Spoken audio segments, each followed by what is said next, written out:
Some days, those days, they were good days. At Brian's, me and Dan huddled in our cocoons of dread in our own flat, waiting for the end to start and put an end to the horror of waiting for it to begin.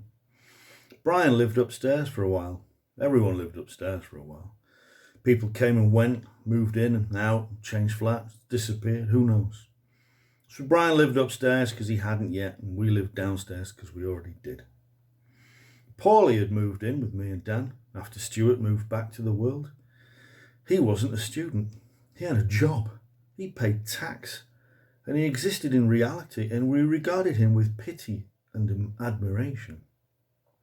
Like that porn star guy with a 2-foot dick who can never get enough blood in it to enjoy a full hard-on.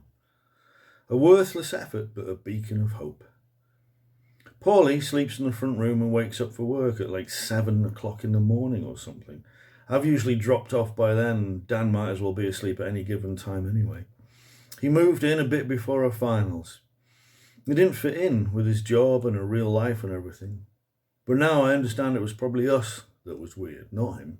With great experience comes a glimmer of comprehension, my son. As if to compliment our supplementary zeitgeist, Terry had moved into Brian's flat upstairs. Terry didn't have a job, and we were pretty sure he wasn't ever going to get one. He was Greek and studied all the time and had lots of hair. He was doing 2 degrees at once and was finishing his master's in something else, intramural ludodynamics, whatever. I think he had a desperate plan to keep studying until the money the government gave him changed from a grant into a pension.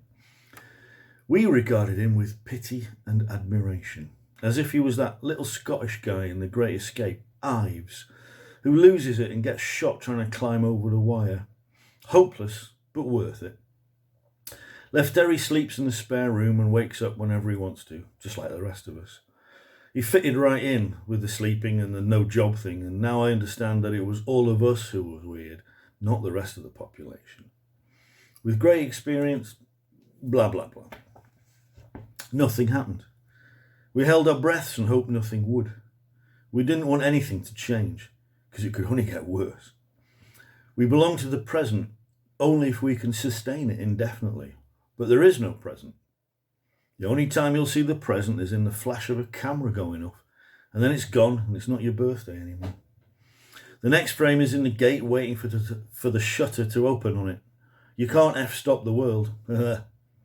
There is only the future and the past. And the past is the present you can remember. And the future is the present you might remember yet. You can't remember something that's happening right in front of you. So if time is defined by your knowledge of it, and knowledge is memory, ask your computer, then there is no present. This is a great theory if you forget about experience or making sense. Paulie worked in a motorcycle shop in Croydon and was nicer than everyone else on the planet. And that's why he's allowed to be confused why everyone else is so unhappy.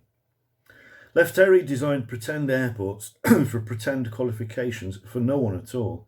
And that's why we're allowed to be confused why he was so happy. Me and Brian and Dan had exams coming up soon, but only me and Brian knew about it. Daniel knew the secrets Von Tannigan had told him, but these didn't include what day his finals might be. He'd be okay anyway. The kind of person you run inside a burning building to rescue him when he's watching the end of a video. And guess who burns to death? And guess who finds out Pee-wee gets his bike back in the end? So we huddle, collectively and individually and intransitively. And Paulie goes to work and comes back again, and we're still holding our breaths so nobody will know we're there. And the only difference is he has money and a life, and we're trying to pretend we're never going to have to stop pretending we're not trying. It wasn't like I'd spend time staring at clocks, willing the second hand to stop moving, but it would have been equally productive if I had. Was there really stuff hurtling towards me from beyond the moment? Rubbish thoughts like this were unfortunately written down and later regurgitated in failed novels. If I'd known, I would have saved you the trouble. If you spend too much time sitting around talking, you never learn anything apart from what you're already thinking. And if you spend too much time thinking about what you're doing, you never really do anything. The happy medium is obviously philosophy exams. This way you can sit around and talk shit with other shit for brains without being guilty of not doing shit. So we did, and boy, were we good at it by then. We'd spent years reading stuff, misunderstanding and misinterpreting the best ideas we could find, ended up with a vast sump of undigested slurry to pick the sweet corn out of for the rest of our lives, or college careers, whichever ended first. Mix in a pinch of pretension, a peck of privilege, and a pound of prejudice, season with scorn and garnish with gibberish, and you have the makings of some great wastage. You'll need company, alcohol, and an unquenchable thirst for being thirsty, and that grant check I mentioned earlier. Conversation and company, though, vary. People who relate their non-experiences may mistake themselves for interesting conversationalists. I did something is not an anecdote. It's a boring start to a boring story. People who base their opinions on other people's intellectual experience mistake themselves for thoughtful people. I think something isn't even boring. It's a thought crime in progress. People who list their desires are reporting an appetite as if it had some kind of meaning outside themselves. I want something is just a crude prelude to an act of brute greed I shouldn't have to witness.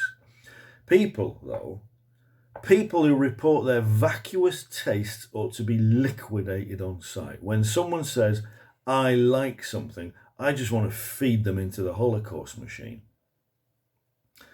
Aware of these pitfalls, we had decided to become students. We'd started with, I am something, or maybe not, and we'd see from there. Can't be so wrong if you just start with be, right? Closest we could get to nothing. We might be shit, but we didn't smell, for now. Couldn't last. We'd have to let our breath out sooner or later. Meanwhile, we grew purple with the effort.